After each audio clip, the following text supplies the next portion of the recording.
ఈరోజు ఉట్లూరు పంచాయతీ సీతారాంపురంలో పద్మావతి కళ్యాణ మండపానికి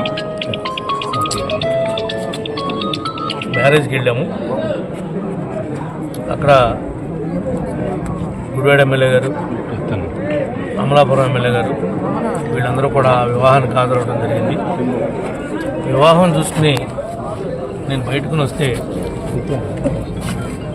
నా కారు బయటకు వెళ్ళడానికి వీలు లేకుండా ఇక్కడ ఉన్నటువంటి వైఎస్ఆర్ పార్టీ ఇన్ఛార్జి మా కారు ఎదురుగా అడ్డంగా పెట్టి గొడవని ప్రేరేపించి ఆ గొడవ ద్వారా రాజకీయ లబ్ధి పొందాలని ప్రయత్నం చేశాడు. ఇవి ఈ కూటమి ప్రభుత్వంలో ఇలాంటి విషయాలేవి కూడా ఎదరికెళ్ళవు. ఇదేమీ కళ్ళు లేని ప్రభుత్వం కాదు, చూస్తూ ఊరుకునేటువంటి ప్రభుత్వం కూడా కాదు. ఈ విషయాలన్నింటినీ కూడా వచ్చిన తర్వాత ఏం జరిగిందో అదంతా కూడా మా గన్మెన్ని పోలీస్ స్టేషన్కి వెళ్ళి కంప్లైంట్ ఇవ్వమన్నాను. నేను నాతో పాటు 5 వ్యక్తులు మేము ట్రావెల్ చేస్తున్నాం. వాళ్ళు ఒక 25 మందిని తీసుకుని వచ్చి ఏదో కింద పడ్డా మేమే నెగ్గాము అనిపించుకోవడం కోసం కృత్రిమంగా ఆలోచనలు చేస్తున్నారు. ఎవడి ఆలోచనల్ని వాడిని గోతులో పెడతాయి. ఇది చెప్తున్నాం, మీకు హెచ్చరిక అనుకుంటారో లేకపోతే మీ పద్ధతిలో మీరు ఉండమని చెప్తున్నాం అనుకుంటున్నారో మీరు అనుకోండి. మేము తెలుసుకుంటే మీరు ఈ నియోజకవర్గంలో ఎక్కడా కూడా ఒక్క ఊర్లో కూడా మిమ్మల్ని తిరగనివ్వని చెప్పి కూడా ఈ సందర్భంగా తెలియజేస్తున్నాం.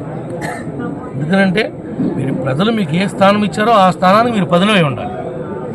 ఆ స్థానాన్ని కాదనుకుని మీరేదో భయభ్రాంతులకు గురిపెట్టి ఏదో 10 కార్లు వేసుకుని ఒక కాన్వాయ్ లాగా మేమేదో ఎక్కడ ఎవరు పోయినా భయపెట్టగలమని కనుక మీరు ప్రయత్నం చేస్తే చట్టం చూస్తూ ఊరుకుండదు, ఈ ప్రభుత్వం కూడా చూస్తూ ఊరుకోదు అని చెప్పి మీకు ఈ సందర్భంగా తెలియజేస్తున్నా. అంతా కూడా పోలీసు వారికి తెలియపరిచాం, గవర్నమెంట్ దృష్టికి కూడా తీసుకుని వెళ్తాం.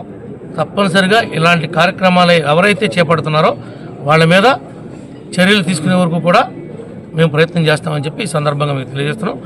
దీనిలో వచ్చినటువంటి నాయకులు కానీ, మా మండల పార్టీ ప్రెసిడెంట్లు, సీనియర్ నాయకులు, క్లస్టర్ ఇన్ఛార్జీలు, సమన్వయ కమిటీ మెంబర్స్ మీరంతా కూడా ఆవేశానికి లోను కావద్దు.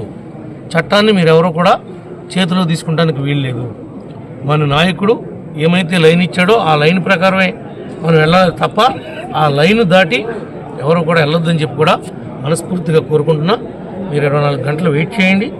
వాళ్ళు చేసినటువంటి దురాఘాతాలనే విషయాలను కూడా ముఖ్యమంత్రి గారి దృష్టికి, ఉప ముఖ్యమంత్రి గారి దృష్టికి, అందరి దృష్టికి కూడా నేను తీసుకుని వెళ్తా. తప్పనిసరిగా న్యాయం జరిగే విధంగా ప్రయత్నం చేద్దాం. మీరందరూ కూడా మరి ఇంత పెద్ద టైంలో కూడా అర్ధరాత్రి ఇక్కడ వచ్చినందుకు ప్రత్యేకంగా మీ అందరికి కూడా ధన్యవాదాలు తెలియజేస్తూ మీరు కామ్గా ఉండవలసిందిగా ప్రతి ఒక్కరిని కూడా కోరుకుంటున్నాను. Thank you.